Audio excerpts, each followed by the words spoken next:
DMTV, bilile kamalo bana ebele.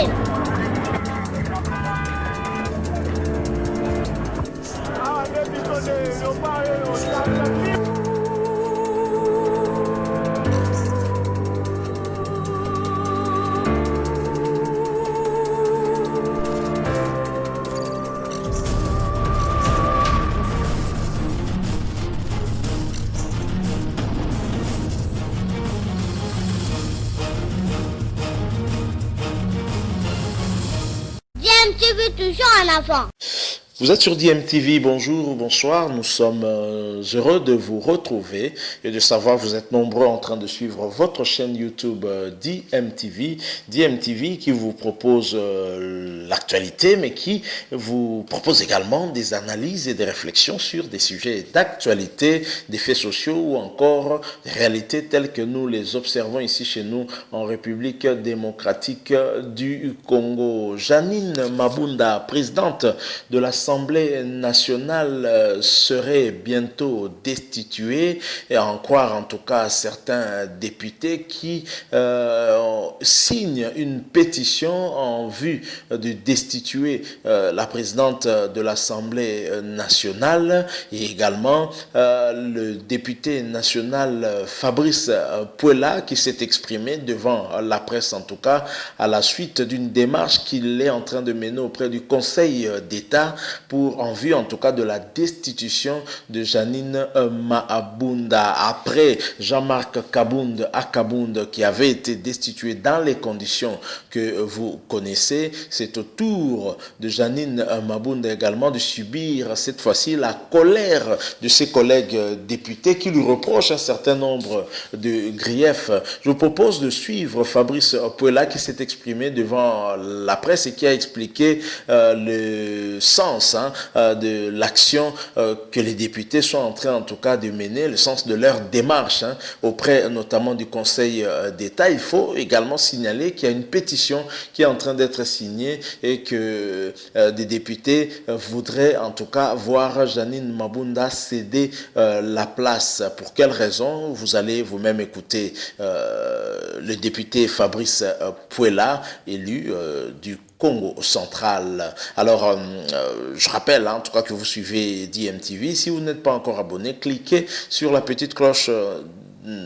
Cliquez en tout cas sur le bouton s'abonner et vous deviendrez abonné à votre chaîne DMTV. Et apparaîtra aussi une petite cloche de notification. J'avais anticipé et cette cloche là va vous permettre en tout cas de ne plus rien manquer des prochaines vidéos que nous mettrons en ligne pour vous. Merci en tout cas de suivre cet extrait avec Fabrice Puela, député national. Ensuite nous allons revenir pour faire une petite réflexion par rapport à cette situation. À tout de suite.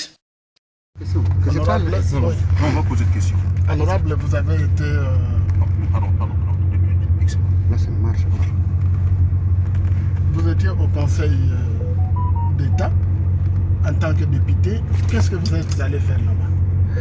Merci beaucoup. Effectivement, depuis le 30 octobre, nous avons saisi le Conseil d'État par une requête en annulation d'une décision du bureau de l'Assemblée nationale de refuser de démissionner en vertu de l'article 139 alinéa 6 qui déclare démissionnaire d'office les bureaux lorsqu'ils ne présentent pas en plénière de l'Assemblée nationale les rapports financiers de la gestion de l'Assemblée nationale justement. Et cette disposition dit, faute de le faire dans les 30 jours du début de la session de mars, le bureau est réputé démissionnaire. Donc ce n'est donc pas moi qui déclare le bureau démissionnaire, mais c'est les règlements intérieurs qui déclarent ce bureau démissionnaire.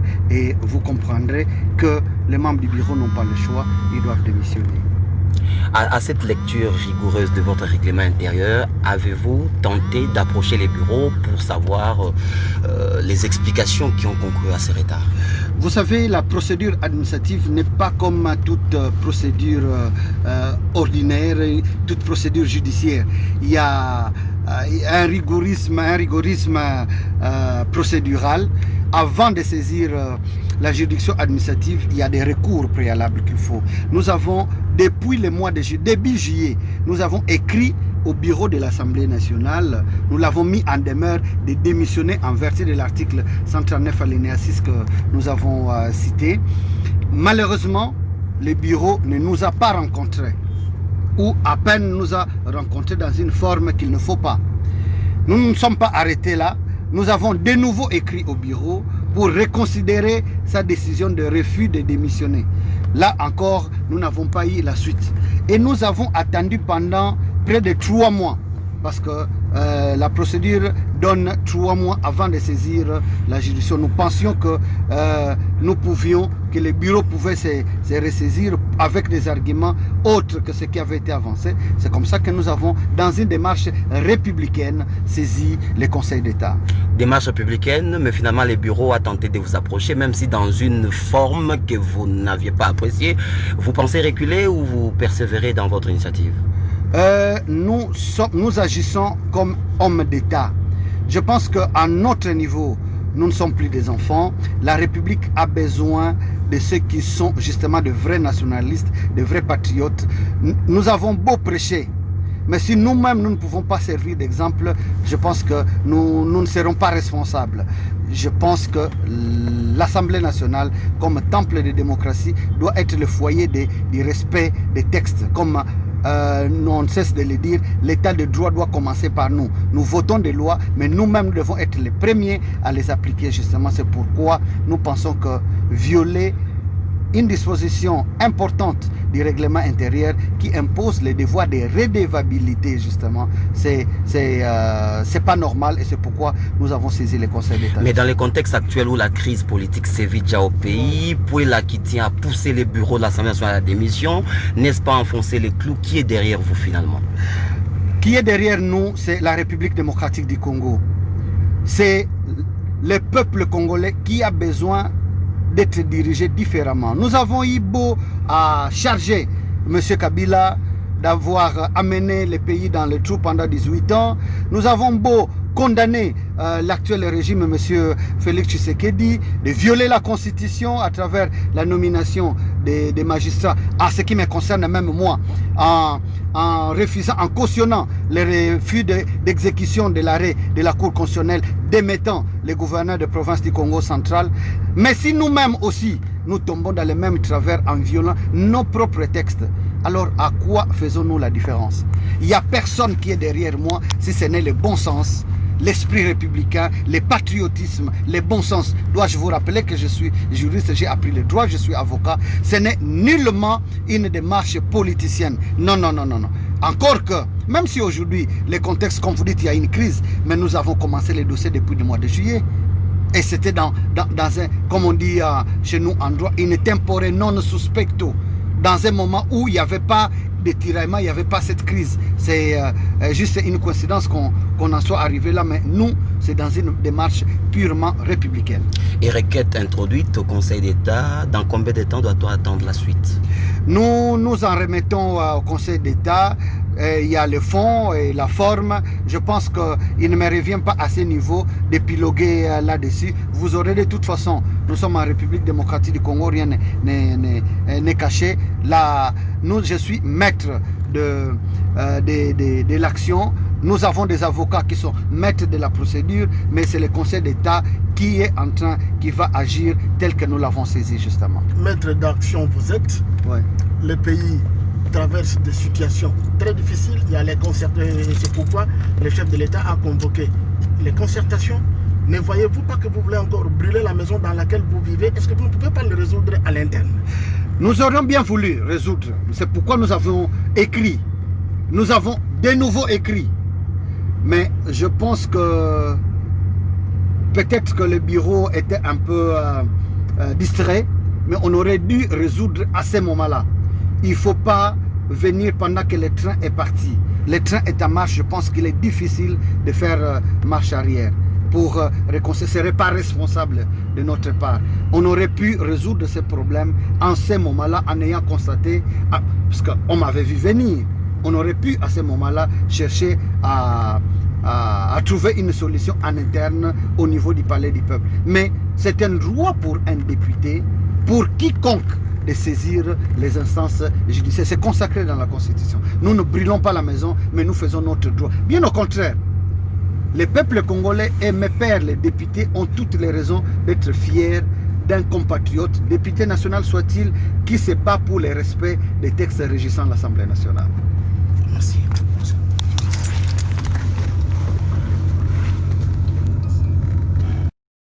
Nous sommes de retour. Vous venez de suivre l'honorable député Fabrice Puela qui est allé au Conseil d'État.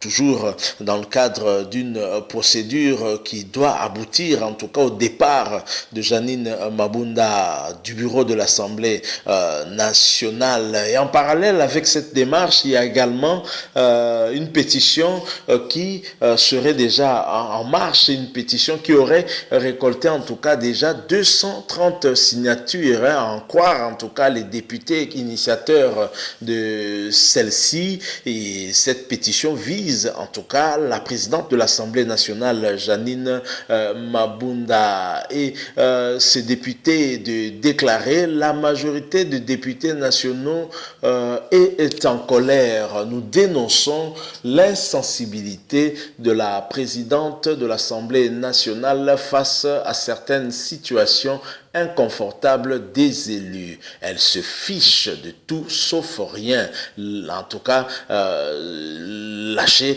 un député MLC qui figure parmi les initiateurs de cette démarche contre la présidente de la Chambre basse du Parlement, Madame Janine Mabunda. La pétition donc aurait récolté 230 signatures, et si une pétition récolte 230 signatures, forcément parmi les députés nationaux, il y en a du FCC, mais également de l'opposition, à moins que ce soit une démarche menée par le FCC pour obtenir la démission d'un député de l'opposition, membre du bureau. Là, on peut comprendre, ça peut être possible, mais comme c'est la présidente de l'Assemblée nationale qui a la confiance de l'autorité morale du FCC, Joseph Kabila, et que une pétition qui est signée, qui a récolté déjà 230 signatures, j'imagine qu'il y a aussi bien des députés FCC, mais également des députés de l'opposition qui ont signé. C'est que c'est une question qui leur touche, personnellement, leurs intérêts aussi personnels étant affectés. Ils veulent voir Madame Janine Mabunda laisser place à quelqu'un d'autre pour les diriger. Il faut dire que Madame Janine Mabunda est qualifiée comme une dame de fer, et donc une dame qui ne se laisse pas faire, une dame qui est très très dure et très très rigoureuse, et peut-être sa façon de procéder, sa façon de travailler a fini par énerver les députés et qui ne veulent plus d'elle et qui veulent la voir en tout cas à dégager et quitter. Alors malheureusement tout ceci se passe dans un contexte on va dire de crise entre le FCC et les caches, contexte dans lequel le chef de l'État a initié une consultation nationale en vue justement de dégager une union sacrée pour la nation. Déjà au niveau du FCC, on soupçonne le chef de l'État de chercher à renverser la majorité au Parlement afin d'avoir une nouvelle majorité qui sera en tout cas tout à sa cause, et pour lui permettre en tout cas d'avoir un gouvernement qui travaillera dans le sens de son programme et de sa vision. Et donc certains députés ou certains politiques du FCC pensent que cette action est une action pour déstabiliser l'institution Assemblée nationale en vue de l'atteinte du même objectif. Alors d'autres députés qui font partie en tout cas de ceux qui ont signé cette pétition disent que le cash, encore moins le chef de l'État Félix Tshisekedi, ne sont pour quelque chose dans cette démarche qui est une démarche en dehors des aspects politiques. C'est une démarche en tout cas qui ne regarde purement que l'Assemblée nationale. Il n'y a pas une volonté